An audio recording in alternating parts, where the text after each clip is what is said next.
Hey, Jared. Hey, Josh. Why is there always one guy in a horror movie who says, it's probably nothing? That is true. They're normally the first one to die.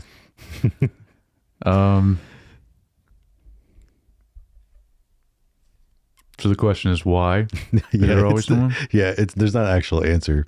Okay. It's just a bunch. Like the walls are pulsing. The neighbors as a tentacle monster. Yeah, it's probably just allergies. Yes. Cut to the meme of the dog drinking coffee. This is fine, and there's just fire. You sit in this house, and there's just fire. Everything's fine. Yeah, it's fine. Everything's fine.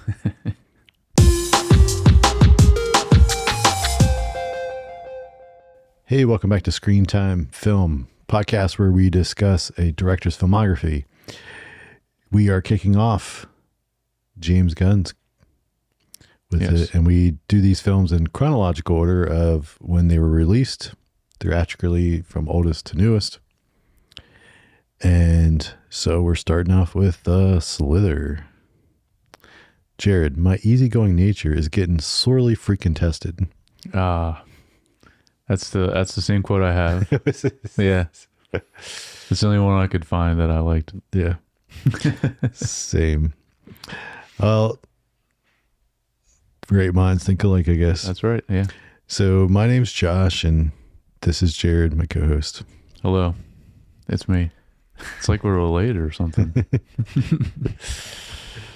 So this film came out in 2006. Yeah. Rated R, an hour and 35 minutes, which is ironically Good the length. exact same length as the previous film we did, even though completely different director. Oh, okay. The only reason I know is because as I was duplicating and changing things, I didn't have to change it. It was also rated R, different use. Mm-hmm. All right, our synopsis here. A small town is taken over by an alien plague, turning residents into zombies and all forms of mutant monsters. Mm-hmm. So this was directed by James Gunn. It was written by James Gunn. Cinematographer Gregory Middleton.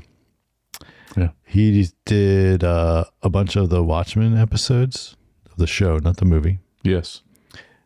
Bunch of Game of Thrones episodes. Mm-hmm. Yep, I got that down. Bunch of Moon Knight episodes. Oh, wow. Yeah, the cinematography was good. Oh, yeah, sure. Yeah. Do you have anything else down? No, that was it. Yeah. Yeah. But so, yeah, this guy has done better stuff than we see in this movie. Oh, yeah, sure. I mean, yeah, you don't really need anything else. Watchmen and Game of Thrones alone, that's pretty great. Composer Tyler Bates. Yes. Who's done some good stuff. He has done some good stuff. I mean, John Wick franchise, because he even did Ballerina. Oh, I didn't have that down. That's cool. Yeah, John Wick I had it down, but I didn't know he did Ballerina. Yeah, also. we did all three or all four of the John Wick movies, Wicks, yeah. and did Ballerina. Nice. Put 300. Yep. So it looks like he did that because he also did Sucker Punch. So he must have done a few before. Okay. So he must have done some of the early. It's always funny to see the repeat of like directors liking working with. With some photographers and composers. They find the person they like, and so he must have done a bunch of the earlier, Zack Snyder stuff before. Yes. Then him, working with John Williams with like some of the DC stuff, right? Because then John Williams did Superman, The Man of Steel, right? John Williams? Didn't he? No. Hans Zimmer. Yeah. I was picturing Hans Zimmer, but yeah, sorry, not. Yes, Hans Zimmer. Yes. Yeah. Before, so yeah, kind of started to work with him, Hans Zimmer. Yeah. The other one I had on here was the Punisher TV series, which is good. I have down here Grindhouse also. I wonder which one, because I did two of those, or maybe it was both of them. You might have. But yeah. All right, so this is where we see if you can guess the production costs of this film. This is going to be hard because mid 2000s, first film, This is definitely low budget. But I have a note about some of it though that was like and looked good though. But it was ambitious. Yeah. Oh yeah. And yeah, there's still a lot of design involved. Oh gosh, I don't know. 7 million. Oh no, 15.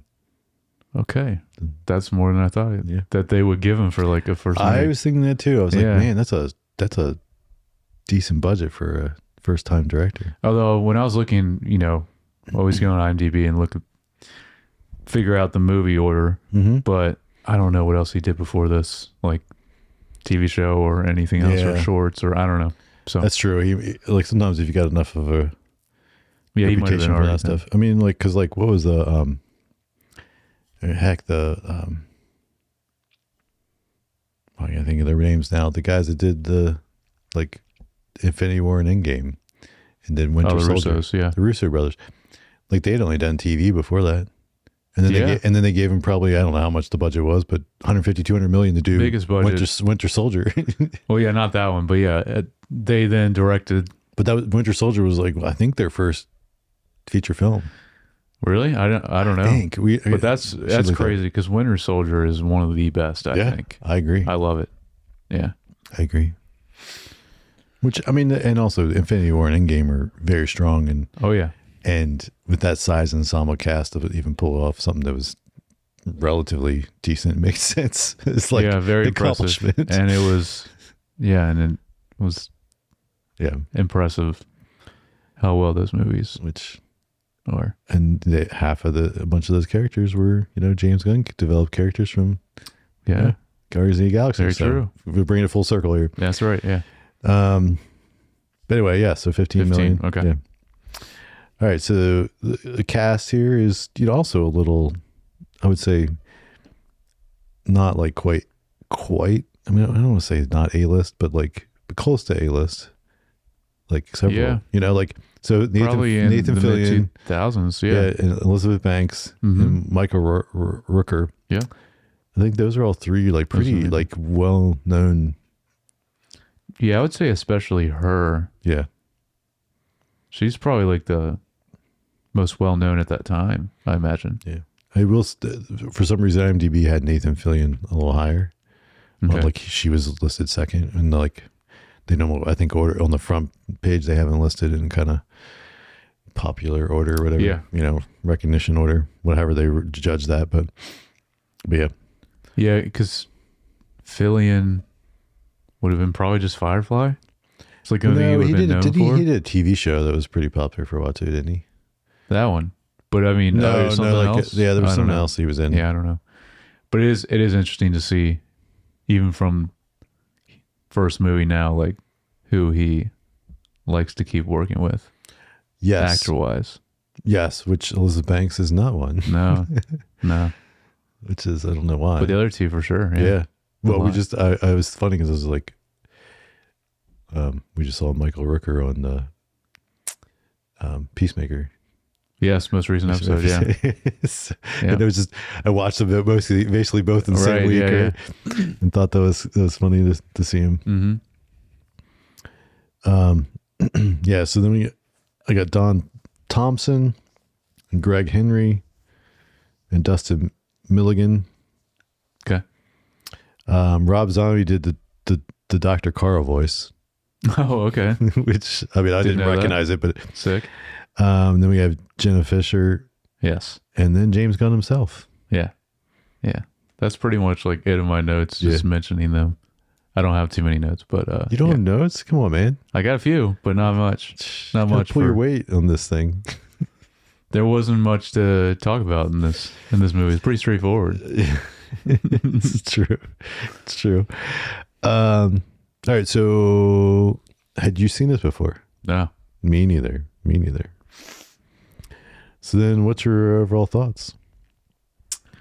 Well, it seems like it's like to me, it seems like an homage to like classic 80s body horror type films. And then mixed with some comedy. And you already can see kind of the James Gunn style comedy already in this. A little bit, not as much as we'll see in the future. And yeah, which is a cool idea for a film. And yeah, it was all right. That's pretty much it. I didn't love it, but I didn't hate it either. It was all right. Yeah. Okay. Well, yeah. But yeah, it was fun and goofy. A little gross for my taste. It's not really something I enjoy watching. You've worked up to this though, with Alex Garland and specifically Men. That's that kind of that's a pretty intense one to get you into this. But this is way more along the lines of like I was thinking of like The Fly and movies like that from the 80s. That very crazy imagery, very body horror. Yes, but then I feel like some of the stuff is borderline a little almost comedic and in the horror. So then it's like which a lot of the 80s movies, I want to say, kind of are similar to that. That's why it seemed like to me that's kind of what he wanted to do with this film. Yeah, it definitely has that. There's a little bit of like the cheesiness too of it. Yeah, the campiness that like a lot of the 80s stuff has. But I also, I'm going to note, like, you can start to see his early stage of his dialogue writing is kind of hot, but like, which means like a little bit of the comedicness in that dialogue and stuff.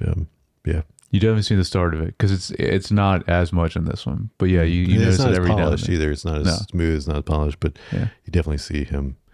Yeah. See the early stages of that. Yeah. Definitely. All right. Well, let's get into a little bit of the story and what happens in this film. So the opening, a meteorite and the parasite arrives. Yeah.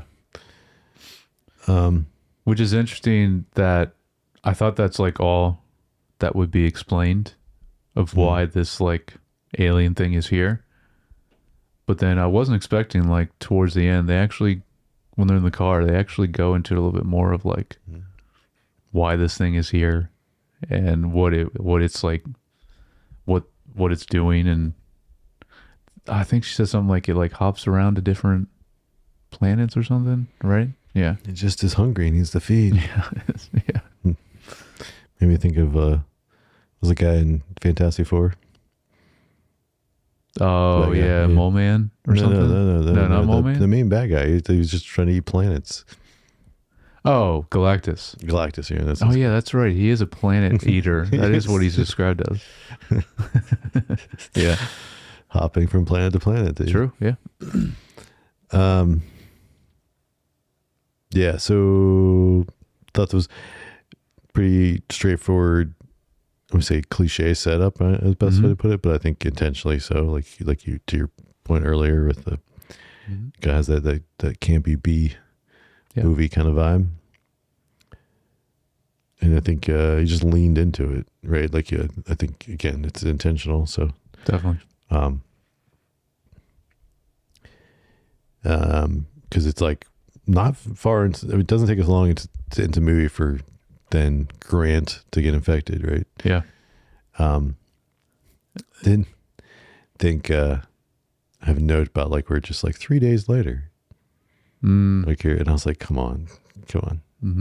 That's definitely showing immaturity in a filmmaker, right? Like it's like there's so many visual ways to say it's been a couple days that you can do that you don't need to put a freaking graphic. This is 3 days later. But anyway. Yeah.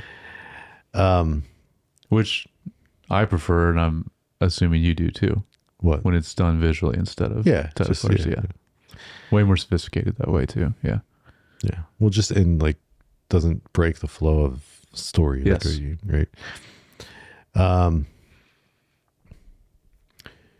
So we get Michael Rooker's character gets infected. We start to see the changes happening. Well, by the way, when he does find it in the woods, like that was there's that and one of the time, which I have a note about when we get to later, but like that scene, cause he picks up the girl and then they go into the woods and even the way, them there drunk and then they discover it, like all that felt very like 80s horror movie to me. Like that felt like something that would be the setup in that kind of movie, you know, back then for sure.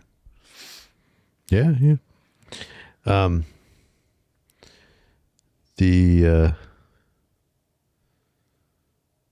was gonna say, like, as he started to transform, I feel like that stuff looked good. It was like it was all the makeup. Yeah, like what they did for it. Yeah, the practical stuff. I think his performance was really good, him balancing the creepy and the tragic there. Michael Rooker's always a great actor. Yeah. I did feel like it escalated quickly. Yeah.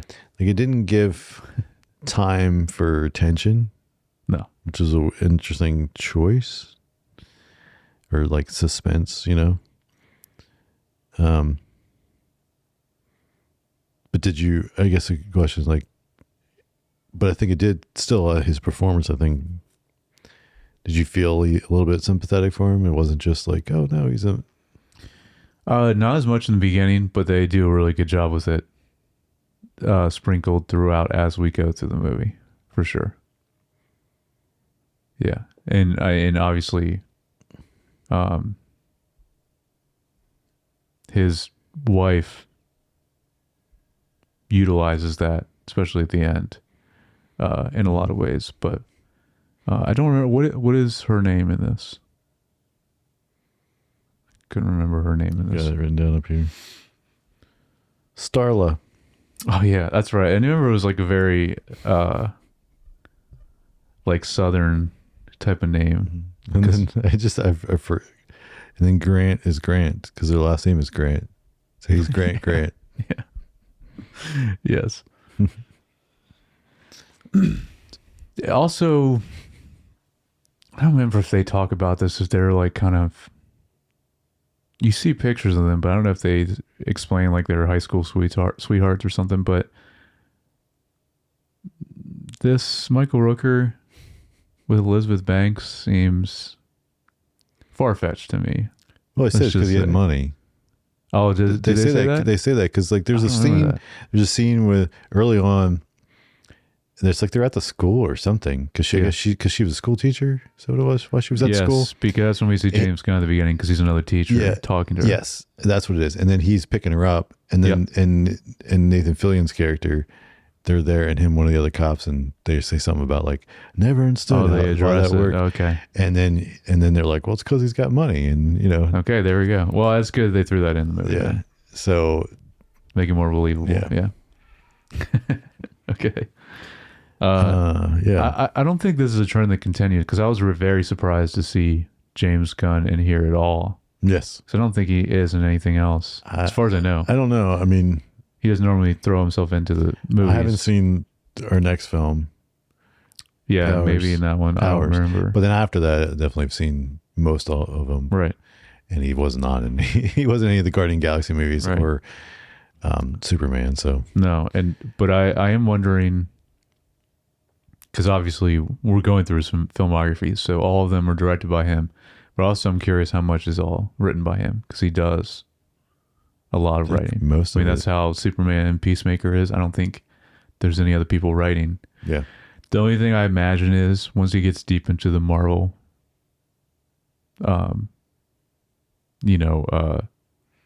crop of directors, I wonder if there's any additional writers on those. Don't know. On the Guardians. We'll see. Yeah. We'll see.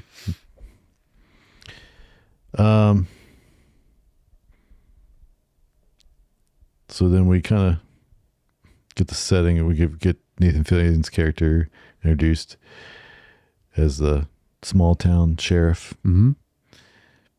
This is so like very typical, and also reminded me of an 80s movie where it's like the cop that's always had a crush on the like all of that is like a lot of this plot is like that. It's like I mean, but it's not bad. It's a trope that works, especially if you're telling that kind of story.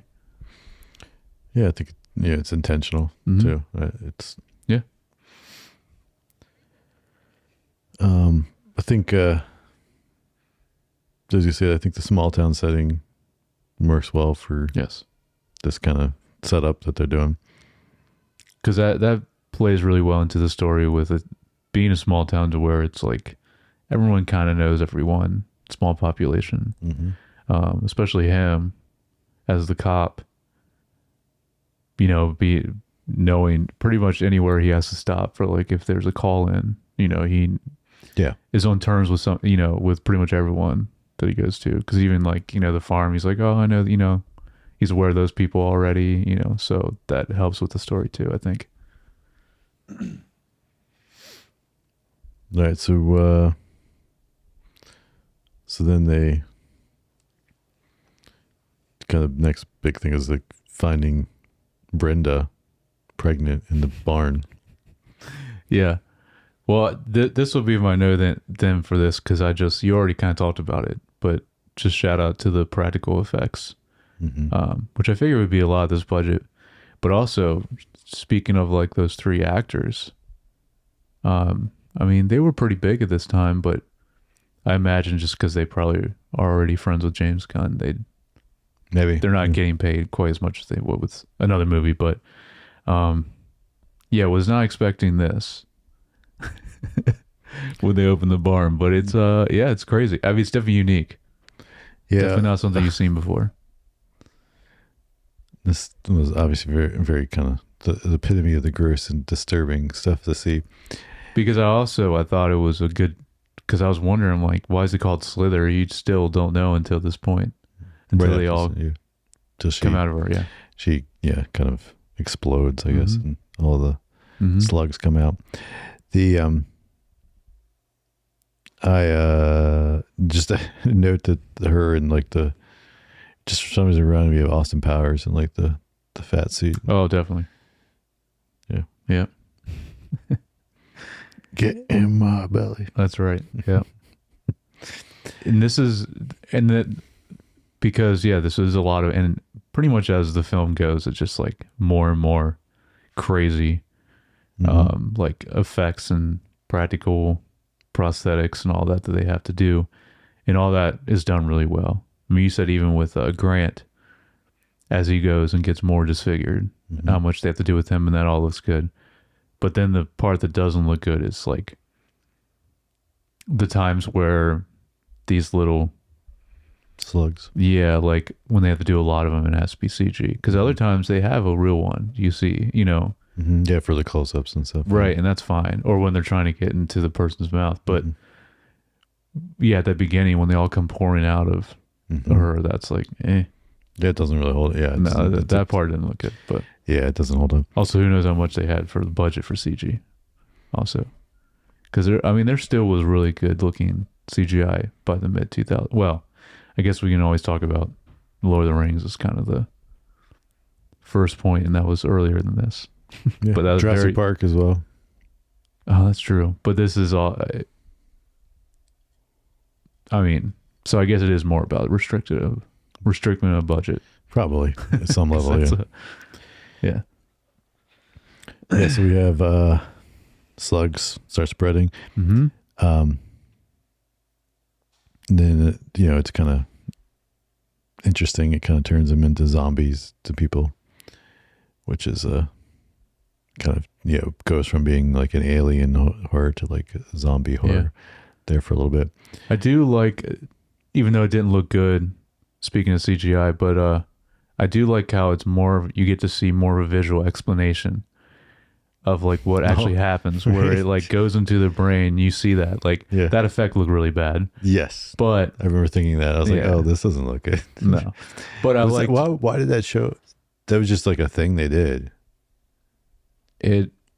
I think you first see it with Grant, right?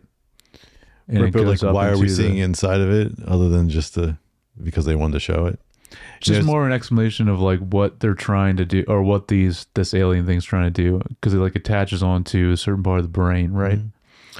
Yeah, but I'm saying like a smarter movie would have made him like at least be somewhere in a MRI machine or something to see it Oh, happen. sure, yeah. Right. And it make it feel like it's natural. Someone goes to the hospital because like, oh, I'm not feeling well. And then yeah. They'd find a way to do that. True. And instead of it just being like, oh, we're going to cut this terrible animation thing and just show you what's happening. I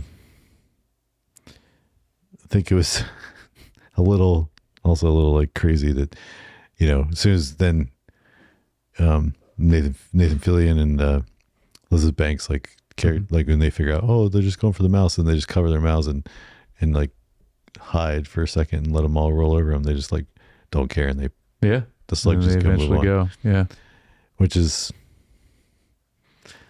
like not I would say a little inconsistent from the rest of, because it's like like they stopped chasing them, right? They just moved on. And then like, but then so many other times, like especially with the other young girl, and like where it's like, why are they chasing all of them chasing her when they're she's only got one mouth, like they're right. So it's little logic that's off there. It feels a little bit, but yeah. I will say that is now my only other note is this is the other scene that I really liked and reminded me the most of like James Gunn actually paying homage to these type of films in a specific scene is this bathtub scene with the girl, and just the way it's done and the way it just like it reminded me a lot of that kind of movie from the 80s. Yeah. It was cool. And even like with the, putting on the, I guess it wasn't a Walkman then that she's putting on and listening to music, but something similar, but iPod maybe. Would there be iPod yet? 2006. Yeah. I don't remember if 2005. Or maybe a Discman. I'm trying to think what it would have been before that. Probably a Discman. Yeah, it's a CD player. I don't know. Anyway, but yeah, so that was cool, and just the way it was shot, and like then the slugs coming up and like into the bathtub, and yeah. Yeah. I think the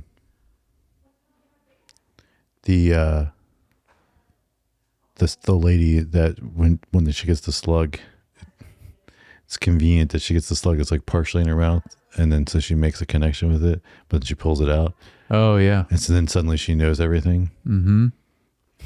Because then from that point on, she's basically like exposition on explaining how the slugs are working. Yes, but I mean that's a pretty good way to do it, at least, because it is good that they explain that further too, to where like because of that they are all then essentially a hive mind consciousness. Right. Yeah, and they figured that out. Yeah. And which I mean is also kind of a good idea from just making it a little bit different. It's kind of like the different variations, right? Like you had like the evolution of like what the horror is, right? Like it's like what type of movie it is. And it's like, oh, it's kind of zombie-ish, but then it's like no, it's like a giant hive mind or whatever, because then everyone's moving to the finale, which is the final showdown, which is where then they're all just like merging into like the giant Voltron slug. Yes. Yeah.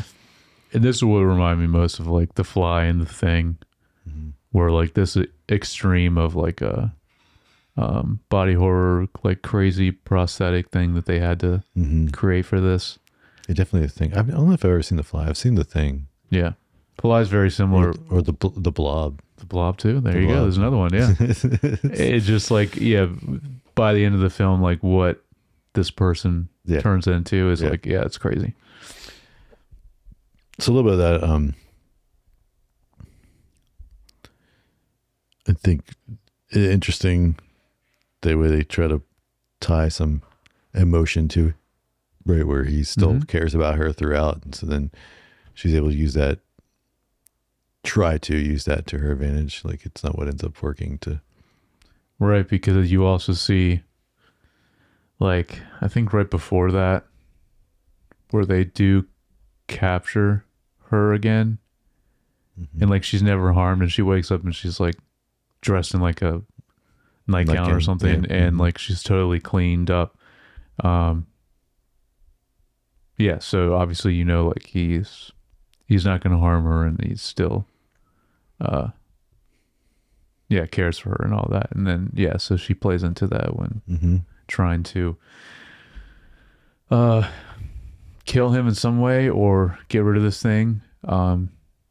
I did think it was pretty clever though, how the propane and all that and how that's implemented in. I thought that was cool. Shooting him. Unique. I thought that was unique. Get the gas in there. And because I did like it was like first was the grenade and like that. Like, so. Yep. I 100% like it was like, oh, you think, oh, that'll work. And then like it, and then it just knocks it out. Yeah. And then it explodes in the pool. Yeah. Which, it's funny, but, yeah, I like that there was the emotion there and not just, that he still like he cared about her enough. And so there's still some of actually Grant in this thing, even though it's just like insane what he looks like now. Yeah. Freaking like people just merging into it. So gross. Yep. When he first starts to turn into, and they find him in the woods near the farm or whatever. Yeah, he's like killing cows and stuff. Yeah. There was like, that looked pretty bad, like some of that CG too. Oh, when he's moving around. Yeah.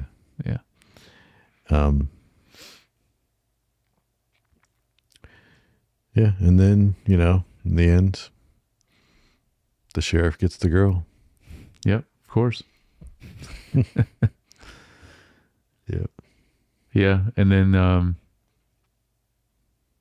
really long, I was surprised, which is cool, like to kind of do it over the whole credits of them walking away, and it like, so they had to film it for that long too, to them walking away. I mean, it's a good way to end it.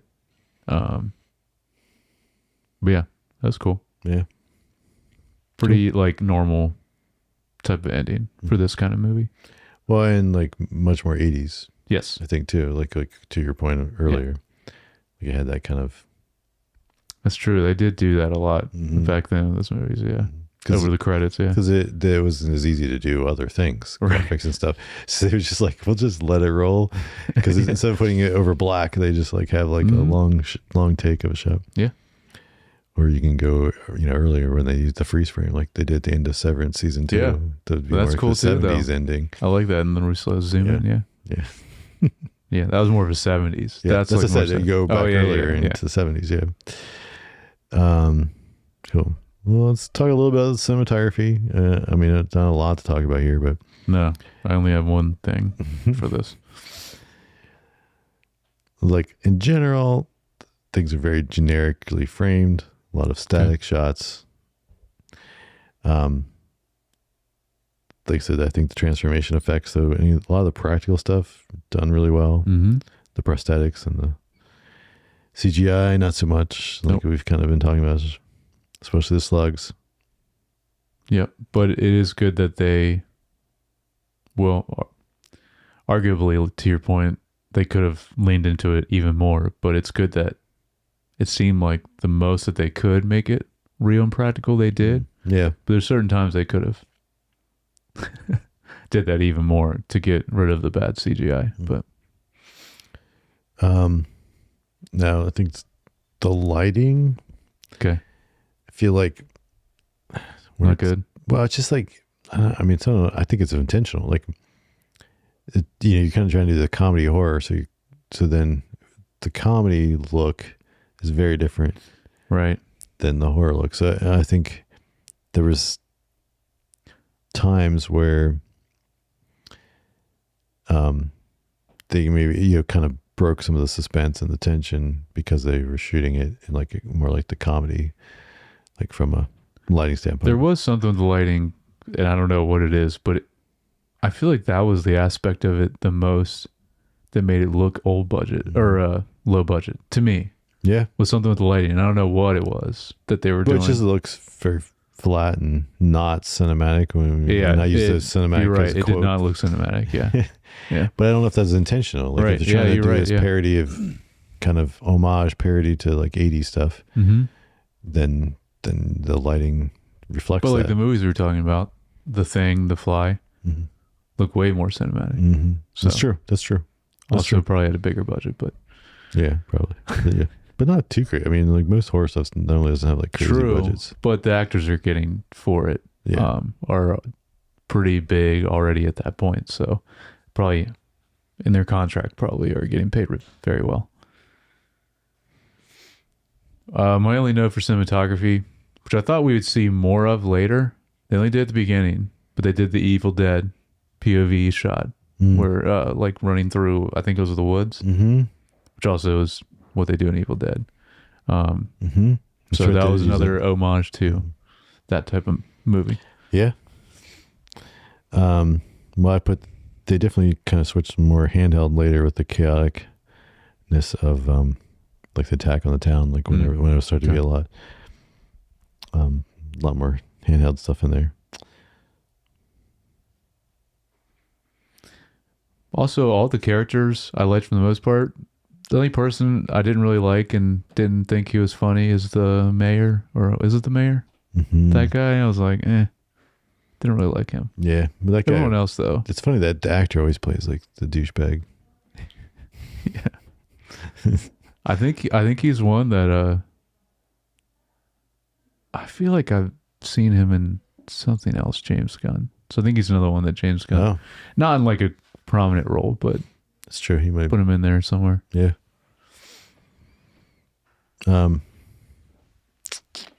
Like maybe in the next film, like I don't know.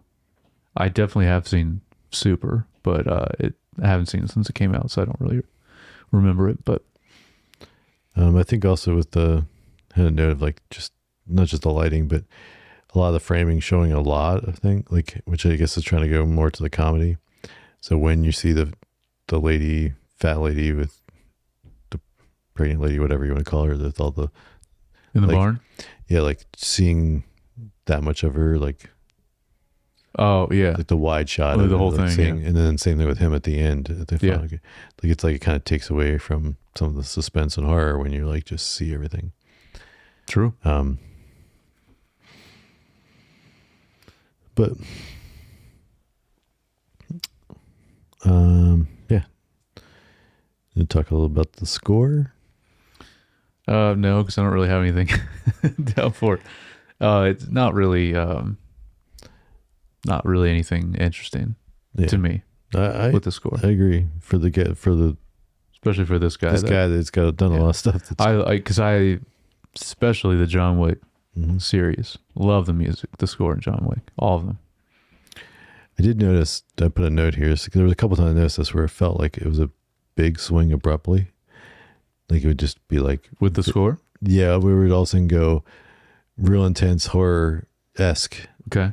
All of a sudden, and I was like, oh, like felt a little whiplashy in those, like, like from it just, something I noticed, but... Yeah.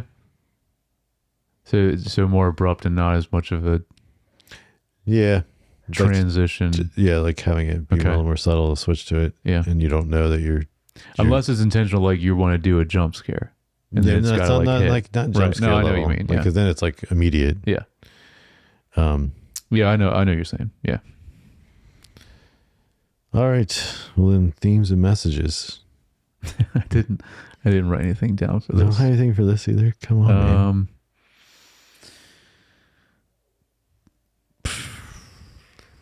I don't know. Do you have anything down for this? Just like I wrote down that a small community can be more powerful than a big city. Like I think the reason that they were able to somewhat work together, withstand, they kind of worked together, and it was like they had this like, especially like the way the other young lady, kind of she saved Nathan Fillion's character once, and they're kind of playing off of each other, helping each other out, and it's like, and then he's like, I'm going to tell the story differently. Yeah, yeah. I saved you. This reminds me when we do, because I was not expecting to see Jenna Fisher, which we don't see till later. Yeah. But then I looked into it, she was dating James Gunn. I don't know if they ever got married, but at this time, so that's makes more sense why she's in this.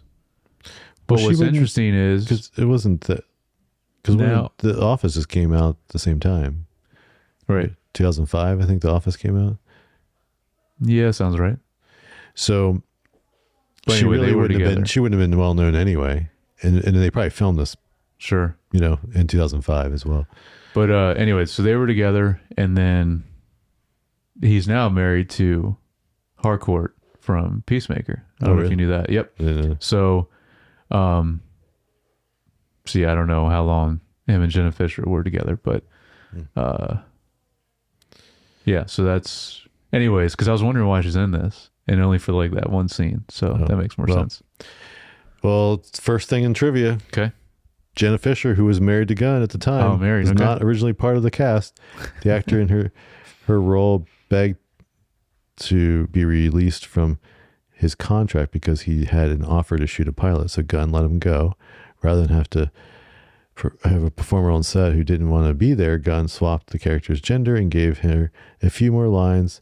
By the time the movie was released, Fisher had become immensely popular from The Office. So she was the one who went on The Tonight Show the night before the film opened. So she even helped with the press. But she, I guess, wasn't. That makes sense, though. Like you said, when they're filming it, The Office is just coming out. But maybe by the time this is released, she would have potentially been the biggest actor in this movie. Yeah, probably. Well, still The Office wasn't that big, even by. No, you're right. Elizabeth Banks, I think, is still. Yeah. Now, if you would have been 5 years into The Office, then but for sure. Wonder how long they were married. Didn't say. I wonder if she shows up in anything else. She's not that I'm aware of or that I remember. Super, but then you got Dwight and Super, right? Yeah, which makes sense. Maybe that's why he got that connection. Yeah, how they got. Yeah, he got him in it. Yeah. All right. In the opening scene, as they pan down, you can see R.J. McCready's funeral home. Okay. R.J. McCready is the name of the mayor and was the name of Kurt Russell's character in The Thing. Russell ended up working with James Gunn 11 years later on Guardians of the Galaxy Volume 2. Right. Okay. So clearly The Thing inspiration, at least, for this movie. Rooker dislocated his shoulder while filming the scene where he attacks Starla and grows a floppy arm. It was a long shooting day with multiple setups, and he didn't tell anyone until the shot was over. That is even though we see like some insane things like the lady in the barn and what Grant turns into by the end, but honestly, even at the beginning when those tentacles start coming out of his chest, pretty gross. Yeah, that's honestly still one of the grossest things in it. And like what it does, especially to the girl. Yeah, Brenda, she's watching The Toxic Avenger. Okay, when he shows up to her house. Interesting.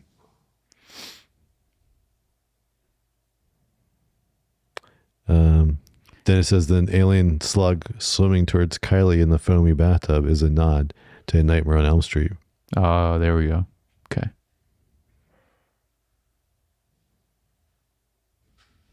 The original title of the film was Wiggle, but producers requested to change it to Slither. Slither's a way better name. It was the producers that wanted to change it. Starla teaches at Earl Bassett Community School, a reference to the character played by Fred Ward in Tremors. Nice. Okay, there's another one.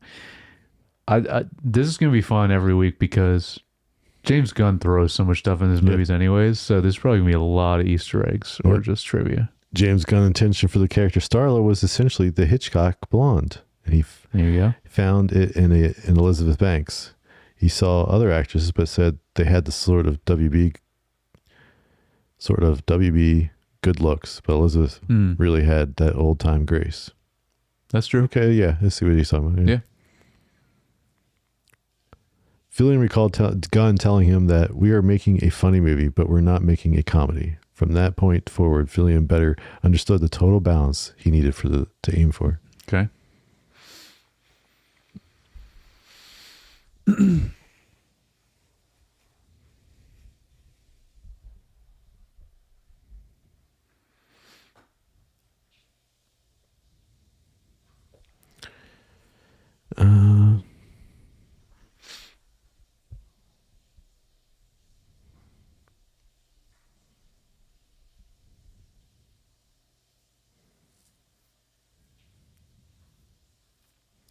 Yeah, I think we'll think There's, maybe not as much in this movie, but as we go, there's going to be a lot of... In the script, Brenda is the niece of Randy Flagg. Randall Flagg is the bad guy in several Stephen King novels, including The Stand. Randall Flagg. Okay. It says Gunn and Fillion both agree that the most horrifying scene in the movie is the bit with Grant having sex with his wife.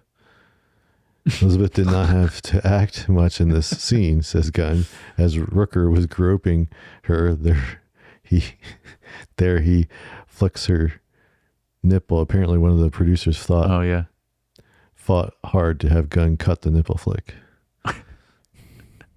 Before there was intimacy coordinators on sets. Mm-hmm. Yeah.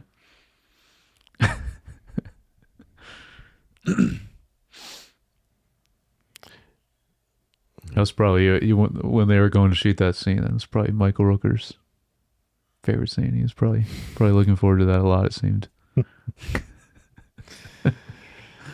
All right. So, by the way, sorry, his character in this, because obviously not as much in like Guardians when he's Yondu, but in this, a little bit remind me of his character in Mallrats, which is just so ridiculous. That's who I always think of. I always think of Mallrats, stink because of the would you like a chocolate covered pretzel? They're a bit melty. Dang, they're exquisite. No, I 100% thought that. Because but I also think that all the time because he has such a distinct voice, and that was the first film I ever saw him in. Yep, and it's like and I watched it enough times. Oh yeah, Mallrats so much, and then it's burned into my mind the way you first get introduced to him in that movie, and he's like karate kicks the TV screen, and he's in a bathrobe, and then the bathrobe just comes off, and it's like, okay, that's other. And that's just like forever in my mind, unfortunately. But you were probably too young when you saw the film. Oh yeah, definitely, definitely. Oh, she has a third nipple. I didn't even notice. Dude, that kid is back on the escalator again. Yep. Oh man, that's one of the ones that's probably quoted. That's pretty high up for quotes from you and I and our other brother. Yes. Maybe that's one we get Mike on here for. Yeah. Oh, for Kevin Smith films in general. But yeah, definitely that one. Yeah. I feel like Rooker was in a few of those as well. I don't. You're probably right. I just don't. Like Kevin Smith used him a lot too. The Mallrats is the only one that I can distinctly remember very visually. The rest of them I saw like once or twice and haven't seen them in ages. Cool. So, final thoughts? No, definitely worth watching though if you've never seen it. Mm-hmm. Not a revisit one like some of his other movies, that. And now, like, we're not covering in depth, but on our TV pod, we've been talking about Peacemaker every week. Now the second season's out, and like now going to that, like I've rewatched that so much, so he does have a lot of, and obviously Guardians. But yeah. And honestly, The Suicide Squad, really great. And I'm surprised you said you never seen that. Yeah, I just never got around to watching it. But that's very important to the DC universe now. So yeah, well, that is the introduction to Peacemaker. Yeah. So I know. Yeah, it's good. Gotta get on it. Yep. We'll get to it here in a few weeks. Well, let us know your thoughts on Slither. Have you seen it? What you thought, what you agree or disagree with us. You can let us know by emailing us at feedback@screentimepod.com or send us a DM or leave a comment on YouTube. Do you think Mallrats is a cinematic masterpiece? Oh, let us know. Because it is. Yeah. Yes, it is. Also, please like and subscribe on Apple Podcasts, Spotify, YouTube. Follow us on Instagram, Facebook, or TikTok. And if you'd like, you can follow me or Jared on Instagram. I'm at JYoungBar. And I'm at Jared Youngbar. All right. Next week, we'll be talking about Super. We'll catch you guys then.